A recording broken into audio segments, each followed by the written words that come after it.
A'udzu billahi minasyaitonir rajim. Bismillahirrahmanirrahim. Alhamdulillahirabbil alamin wassalatu wassalamu ala nabiyyina Muhammadin wa ala alihi wa ashabihi ajmain. Nawaitu ta'alluma wa ta'lim wa tadzakkura wa tadhkir wa naf'a wal intifa' wal ifadata wal istifadata wal hatha ala tamassuki bi kitabillah wa sunnati Rasulillah wa du'a ilal huda wa dalalata 'alal khair ibtigha'a mardatillahi wa wajhihi wa qurbih wa thawabih. Masuk di pasal ketiga, adab seorang guru kepada santrinya secara mutlak, baik di dalam kelas ataupun di luar kelas. Jadi ini bagi kita semua. Kita udah lulus KMI, berarti kita ustadz, ya enggak? Nah, kita ini kepada santrinya bagaimana? Kita kepada santri kita ya. Jangan kita itu kepada santri hanya seperti Kismu Amen, mau ngukum terus. Mana kasih sayangnya? Ya. Mana ketulusannya? Seperti ayah, jangan seperti Kismu Amen. Yang benar itu seperti ayah. Ya, seperti itu. Kita masuk di adab yang kedua. Qala al-Imam Badruddin Ibnu Jamaah rahimahullah. Alla yamtani'a min ta'limi talibi li adami khulusi niyatihi. Seorang guru tidak boleh menghalangi santrinya untuk belajar walaupun santrinya itu niatnya belum lurus. Jadi misalkan antum punya pondok, datang santri, kamu kesini mau ngapain? Mau belajar Ustadz. Belajar kok nggak ada yang hafal, nggak ada yang paham, PR nggak dikerjakan. Yang jujur mau ngapain? Saya kesini mau ngelamar anaknya Ustadz. Walaupun santrinya niatnya seperti itu, guru nggak boleh nolak. Kenapa?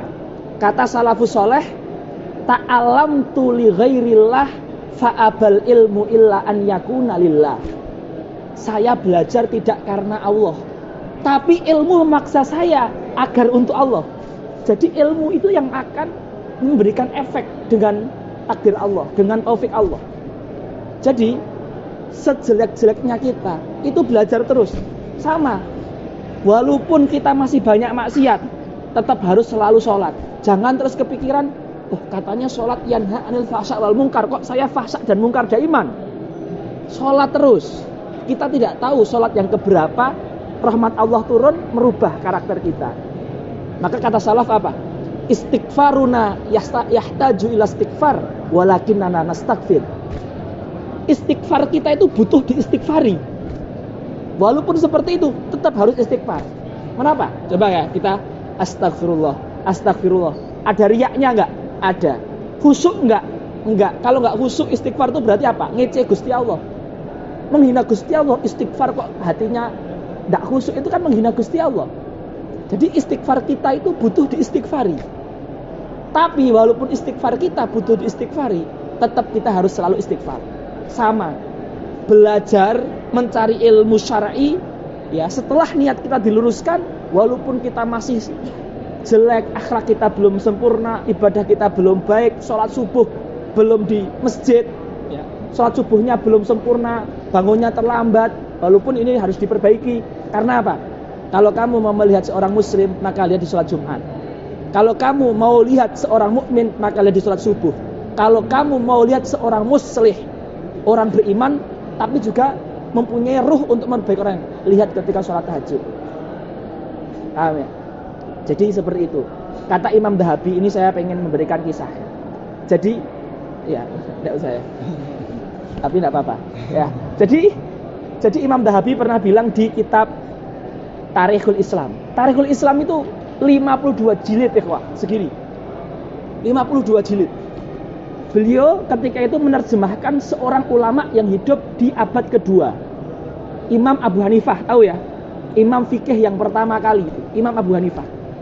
Di semasa Imam Abu Hanifah, ada orang yang ilmunya tidak kalah dengan Imam Abu Hanifah, namanya Imam Hajjaj ibnu Arta'ah. Imam Hajjaj ibnu Arta'ah ini itu semasa dengan Imam Abu Hanifah. Tapi Imam Hajjaj ini itu diangkat sebagai pengadil, hakim, sehingga dia orang kaya. Orang kaya, pejabat negeri, punya pangkat kedudukan. Imam Hajjaj bin Arta'ah ini bilang gini, bagi saya itu tidak pantas untuk sholat jamaah. Karena kalau saya sholat jamaah, saya akan berdiri bersama masyarakat awam, sehingga haibah saya akan jatuh. Maka bagi saya sholat jamaah tidak wajib. Orang alim loh seperti itu mengatakan saya nggak wajib gara-gara bukan gara-gara sakit, gara-gara takut haibahnya turun. Sama Imam Samsuddin Adz-Dzahabi, pengarang Tarikhul Islam, beliau mengatakan gini, qultu ya la yatimu muru'atur rajuli wa dinuhu hatta yusolliya fi jama'atin. Muru'ah dan agama seorang laki-laki itu tidak akan sempurna sampai dia melakukan sholat jamaah di masjid. Terus Imam Dzahabi mengomentari, kenapa Imam Abu Hanifah padahal sama pinternya dengan Imam Hajjaj, tapi namanya sampai detik ini sudah 15 abad masih harum? Karena Imam Abu Hanifah menjaga warok agamanya dan ibadahnya. Sementara alim yang satu tadi, walaupun alim juga tidak menjaga kewarokan dan agama. Jadi Allah itu mengangkat derajat kita itu terkadang bukan karena kita pintar, bukan karena kita IPK-nya tinggi, bukan karena kita tulisannya terbaik, tapi mungkin ilmu kita dikit tapi ibadah kita bagus, akhlak kita bagus. Allah angkat ilmu yang dikit menjadi ilmu yang bermanfaat. Nah, ini sama. Seorang guru tidak boleh menahan santrinya untuk belajar gara-gara dia itu tampangnya nakal. Jadi saya pernah dulu saya ngajar di sebuah pondok, dan di pondok itu saya ngajar dengan guru saya yang lebih tua. Jadi dia yang ngawasin saya. Kalau saya dengan santri itu tidak bijaksana, dia yang nasihati, kamu jangan sering-sering marah. Karena kan gontor saya kan, kadang kan emosi kan, gontor kan sadid ya. Kamu jangan sering-sering marah. Mana kasih sayang kamu sama santri? Mana rasanya kamu sama santri? Boleh marah tapi pada waktunya, ya kan? Lah, jadi pernah suatu saat itu banyak santri yang nakal. Terus kita itu frustasi. Ustadz itu frustasi karena banyak santri yang nakal. Ada seorang ustadz menasihati saya gini, Ustadz, kalau santri itu baik semuanya, ngapain mereka mondok? Kalau mereka baik, mereka udah jadi ustadz di luar, gak akan mondok sama antum. Mereka mondok itu dia biar jadi baik. Antum itu perbaiki dengan sabar, pelan-pelan. Paham gak? Jadi ustadz itu harus menerima santri apa adanya dengan segala kekurangan. Ikhwah, ingat, santri-santri kita ini karena antum semua ustadz, saya anggap itu ustadz. Ya, kita semua sama. Ya, kita itu tidak tahu siapa dari santri kita itu yang akan Allah angkat derajatnya. Bisa jadi Allah akan angkat derajat santri kita, atau di salah satu di antara kita ini ketika umurnya 40 tahun, ketika umurnya 50 tahun, ketika umurnya 60 tahun. Kita nggak tahu. Ya, kita nggak tahu. Ya. Yang masuk surga itu belum tentu, bisa jadi yang paling beler, ya, yang paling uangnya dikit, bajunya nggak pernah dicuci, tumpukannya, buntelannya itu di depan kotak lemari itu sampai nggak cukup, ya, taruh di atas nggak cukup, di dalam kotak sampai depan lemari. Bisa jadi itu yang paling pertama masuk surga dari kita. Nah, kalau dia nggak suka sama kita, dia di akhirat nggak akan mengatakan ini guru saya seperti itu. Maka kita itu tugas kita hanya mengajar, ikhwah. Pemberi hidayah itu Allah. Kita nggak boleh memaksakan kehendak. Antum harus gini. Iya, kita itu marah sama santri ya. Kamu gini. Depan kita mungkin dia nganut, tapi belum tentu dia di luar akan jadi baik. Ya, maka sifat pendidik itu yang paling utama adalah kasih sayang. Yang paling pertama itu nggak apa-apa, melanggar nggak apa-apa. Itu manusiawi lah. Ya. Sampai kalau dia berbuat dosa besar, kita nasihati, kita nahi mungkar, tapi tetap kita harus kasih sayang. Dia masih muslim, ya kan? Masih muslim, seperti itu. Nah, ini adab seorang ustadz ya. Maka jujur ya, ini kami dulu pernah ngajar kitab ini juga ya. Jadi, tapi dulu kami ngajarnya nggak ke antum. Antum kan ustadz juga, sama kayak saya. Kita sama-sama ustadz. Kalau saya dulu ngajarnya ke santri, jadi ketika membaca bab ini itu sering tersindir. Saya bilang ke santri sendiri, ikhwah katanya, ana tuh kalau baca ini tuh kayaknya itu ana nyindir diri saya sendiri dan kalian tuh sedang membuli saya, gitu. Seperti itu. Tidak apa-apa, tapi biasa kami kayak gitu sama santri itu ya. Jadi an la yamtani'a, ini domirnya tuh kembalinya ke ustadz ya. an la yamtani al ustad min ta'limi talibi li adami khulusi niyatihi. Khulus itu bersih. Walaupun niatnya enggak bersih itu jangan kamu sopan, kamu sini belajar sama saya. Kamu enggak sopan, keluar sana. Jangan, enggak apa-apa dinasihati, kamu yang sopan. Ya. Dinasihati dipanggil kamarnya apa? Tetap disuruh belajar, enggak apa-apa. Seperti itu. Fa inna husna niyyah marjuun lahu bi barakatil ilmi. Ini perkataan seorang wali, seorang alim, Imam Batu Jamal. Beliau mengatakan gini.